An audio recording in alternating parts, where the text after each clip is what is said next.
Hello friends, good morning. কি করছো সবাই? তোমাদের ওদিকে কি ঝড় উঠেছে? আমাদের এদিকে দেখো প্রচণ্ড ঝড় উঠেছে। বাইরের পরিস্থিতি শুধু একবার দেখো, বৃষ্টিও হচ্ছে। বাপরে, একদম অন্ধকার করে আছে, মানে সকাল না বিকেল বুঝতে পারছি না।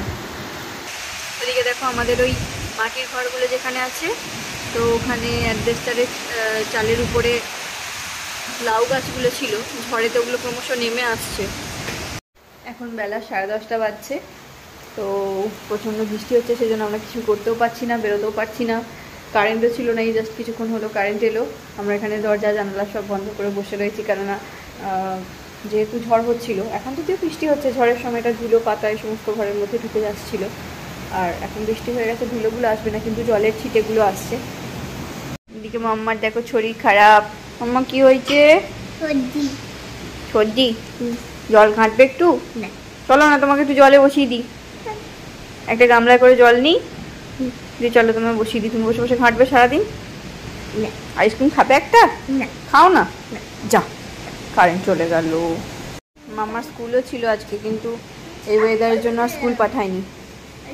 তো আমরা এখন চলে এসেছি আমাদের বাড়ির ছাদে। এই যে দেখো,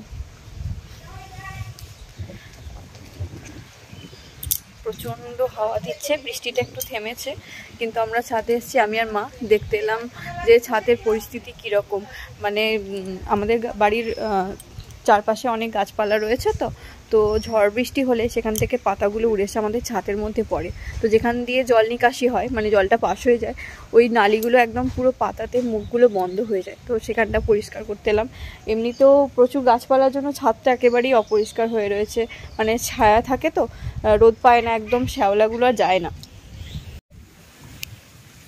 এই যে পাশাপাশি গাছগুলো রয়েছে, এখান থেকে উড়ে এসে পাতাগুলো পড়ে, দিয়ে পুরো ছাদ একদম নোংরা হয়ে গেছে, একদম শ্যাওলা শ্যাওলা মতন।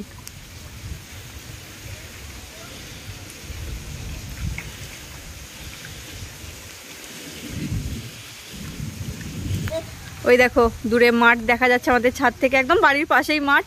কি অবস্থা!